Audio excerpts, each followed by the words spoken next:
Hello, mga mika. Ito meron akong i-ano sa inyo. Wow! Babasahin. Salamat Panginoon. At syempre sa aking Holy Spirit.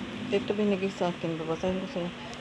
Nasa Hukom 13. Ang kapanganakan ni Samson. Ang mga Israelita ay muling tumalikod kay Yahweh. Kaya sila'y ipinapasakop niya sa mga Filisteo sa loob ng 40 taon. Nang panahong iyon sa bayan ng Sora ay may isang lalaking Manoa ang pangalan, kabilang sa lipi ni Dan. Ang asawa niya ay hindi magkaanak. Minsan napakita sa babae ang anghel ni Yahweh at sinabi, hanggang ngayon wala kang anak, ngunit hindi magtatagal, maglili ka at manganganak. Mula ngayon ay huwag kang iinom ng anumang uri ng alak ni titikim ng anumang bawal na pagkain. Kung maipapanganak mo na siya, huwag mong papuputulan ng buhok, pagkat mula pa sa kanyang pagsilang ay itatalaga na siya ng Diyos. Italaga na siya sa Diyos. Siya ang magsisimulang magligtas sa Israel mula sa mga Filisteo. Ang babae lumapit sa kanyang asawa at kanyang sinabi, nagpakita sa akin ang isang propeta ng Diyos. Parang anghel, kinakalabutan ako. Hindi ko tinanong kung taga saan siya at hindi naman niya sinabi kung sino siya. Wag daw akong iinom ng alak ni titikim ng anumang bawal na pagkain, pagkat ang sanggol na isisilang ko'y itatalaga sa Diyos. Dahil dito, nanalangin si Manoa, Yahweh, kung maaari, pabalikin ninyo sa amin ang sabing propeta ng Diyos upang sabihin ang lahat ng nararapat naming gawin sa pagiging anak namin. Tinugon naman siya ni Yahweh. Nagpakita uli ang anghel sa asawa ni Manoa. Minsang ito'y nag-iisang nakaupo sa bukid. Dali-dali niyang hinanap ang kanyang asawa at sinabi, Manoa, halika, narito na naman yaong taong nagpakita sa akin noong isang araw. Sumunod naman si Manoa. Pagkakita niya sa tao, tinanong niya, kayo ba ang nakausap nitong asawa ko? Oo, tugon nito. Kung magkakatotoo ang sinasabi sa inyo, magiging ano ang bata at ano ang dapat naming gawin? Tanong ni Manoa. Sumagot ang anghel, kailangang sundin ng asawa mo ang lahat ng sinabi ko sa kanya. Huwag siyang kakain ng anumang mula sa puno ng ubas. Huwag na rin siyang iinom ng anumang uri ng alak, ni titikim ng anumang bawal na pagkain. Sundin niyang mabuti ang sinasabi ko sa kanya. Huwag muna kayong aalis at ipaghahanda ko kayo ng isang kambing na bata, sabi ni Manoa.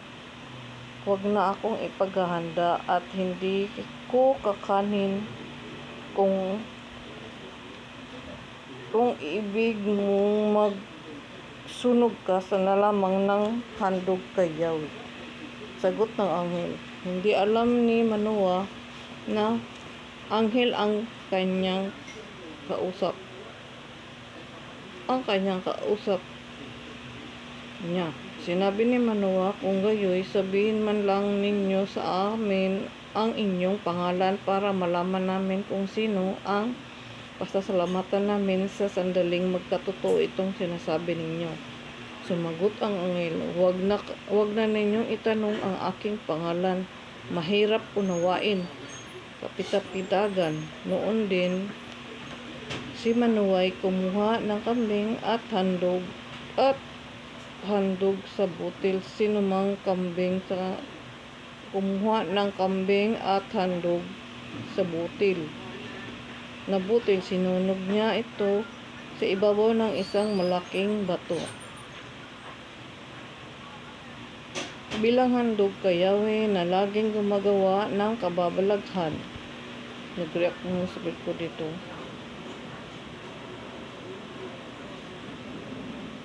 Nang magliyab na ang apoy, nakita ng mag-asawang Manoa na ang anghel ay umakyat sa langit sa pamamagitan ng ningas.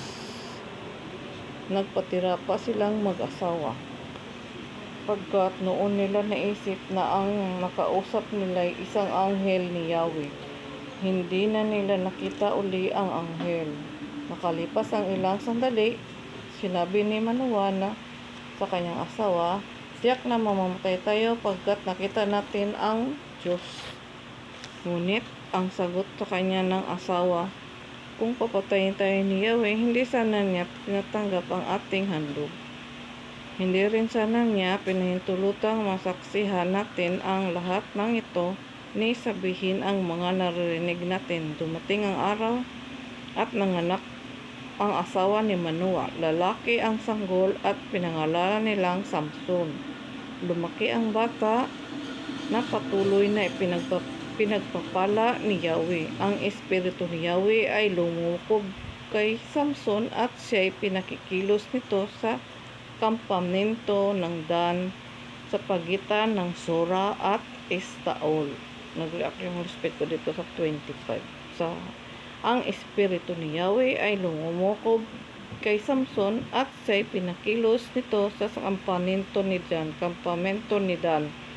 pamagitan ni Sora at Estaol. At dito sa 18 din, nag-react yung speaker sa 18. "Huwag na ninyong itanong ang aking pangalan. Mahirap unawain, kapitap-pitagan." Dito sa 18. Noon din si Manoa kumuha ng kambing at inandog sa butil. Sinunog niya ito. Yun ang So dito nag-react yung Holy Spirit.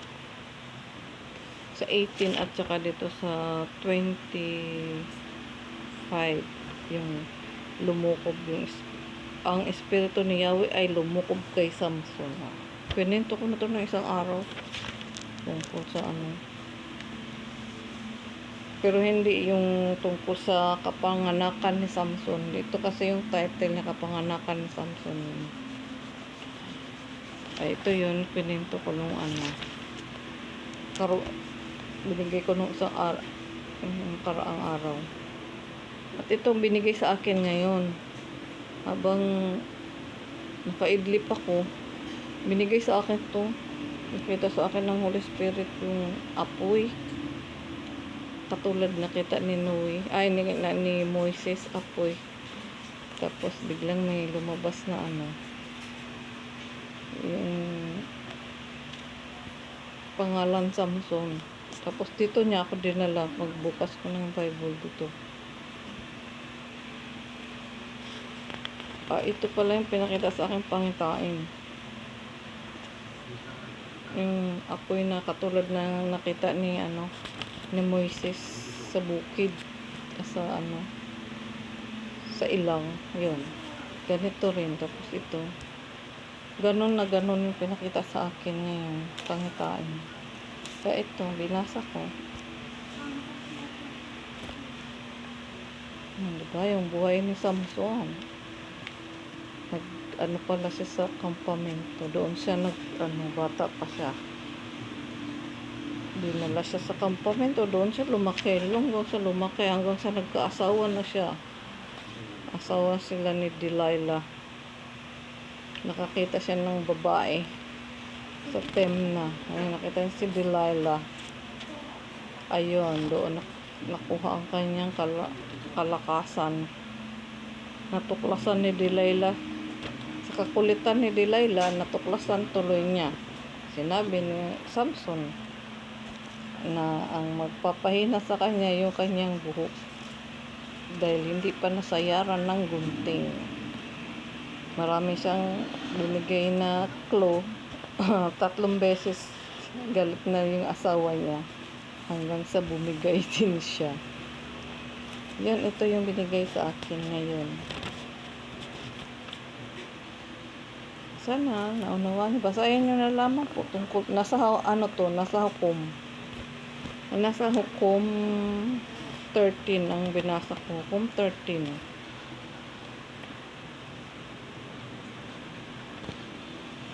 Isang araw kasi binigay sa akin yung sa 14. 14 yung binasa ko. Tapos ngayon 13. Tapos pinakitaan niya ako ng pangitain. Kaya ito. Nagliliyab yung apoy. Pero puti yung pinakita niya sa aking apoy. Tapos may lumabas na pangalan Samson. Tungkol pala to. Tapos dito niya ako tinalo. Yun lang mga amigo-amiga. Salamat sa inyong pakikinig. Tungkol sa buhay mo. Kung paano nangyari kay Samson nung bata pa siya. Nung hindi pa siya isinilang. Nagpakita sa kanila yung anghel, yung mag-asawa. Tapos pinagbawalan silang kumain ng ubas at uminom ng alak. Dahil matagal na nga hindi pa nanganak yung asawa ni Manoah. Tatay ni Samson. Walang pangalan yung babae dito. Walang pangalan yung asawa ni Manoah, kundi asawa lang. Kaya yun, pinagbilinan sila kung ano yung dapat gawin, di ba? Basahin nyo na lamang po para mas maunawaan nyo. Tapos tungkol kay Samson, anong nangyayari kay Samson nung paano siya nabuo hanggang sa ipinanganak siya, hanggang sa nag-asawa siya, hanggang sa pinagpala siya ng husto ni Yahweh at nilukuban siya ng spirit. Ito kung binigay ko. Salamat po. Okay, nakikinig. Salamat Panginoon at syempre sa aking Holy Spirit na nagbigay nito sa akin ngayon. Tungkol kay kapanganakan ni Samson. Salamat po. God bless everyone.